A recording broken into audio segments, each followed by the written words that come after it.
తమిళనాడులో ప్రజల నమ్మకాన్ని విశ్వాసాన్ని చూరగొని 108 స్థానాలలో విజయం సాధించినటువంటి విజయ్ ముఖ్యమంత్రి పీఠానికి కొద్ది దూరంలో ఆగిపోయాడు. విజయ్కి కాంగ్రెస్ పార్టీ మద్దతు ఇచ్చింది. 5 ఎమ్మెల్యే స్థానాలు ఉంటే 5 ఎమ్మెల్యేలు మా మద్దతు ఉంటుందని చెప్పింది. అటు లెఫ్ట్ సిపిఎం సిపిఐ పార్టీలు, ఆ తర్వాత ఇంకొక ముస్లిం పార్టీ వాళ్ళు మేము మద్దతు ఇవ్వం, మేము డిఎంకేతో ఉంటామని చెప్పి వాళ్ళు చెప్పారు.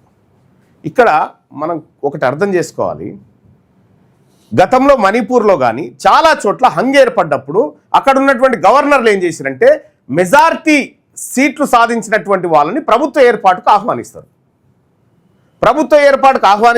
ఆ తర్వాత ఇప్పుడు తమిళనాడులో కనుక విజయ్ కాకుండా బీజేపీ వాళ్ళకు ఆ సీట్లు వచ్చినుంటే ఇవాళ బీజేపీ వాళ్ళని ఎమ్మెల్యే ముఖ్యమంత్రి పీఠం మీద కూర్చుండబెట్టకపోతుండే అక్కడ ఉన్న గవర్నర్. మరి విజయానికి ఒక న్యాయము, బీజేపీకి ఇంకో న్యాయం.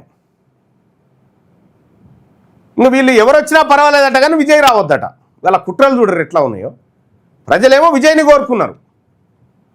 ప్రజలు విజయ్ని కోరుకుంటే వీళ్ళేమో గవర్నర్ ఏమో లేదు నేను 118 మంది పూరాగా లెక్క తీసుకొస్తేనే నేను చేస్తా, నిన్ను ఆహ్వానిస్తా అని చెప్పి గవర్నర్ చెప్తా ఉన్నాడు. ఇది ఎక్కడ న్యాయం?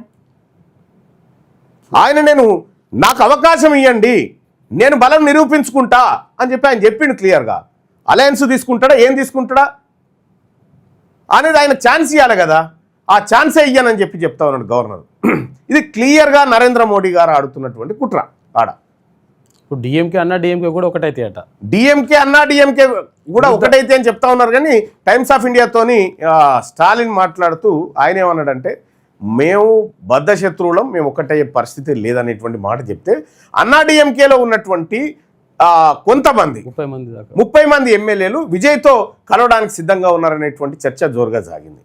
సో ఏ పార్టీకి సంబంధించి ఆ పార్టీ వాళ్ళు రిసార్ట్స్లలో తమ ఎమ్మెల్యేలను పెట్టుకొని వాళ్ళని కదలనీయకుండా చేస్తూ ఉన్నారు.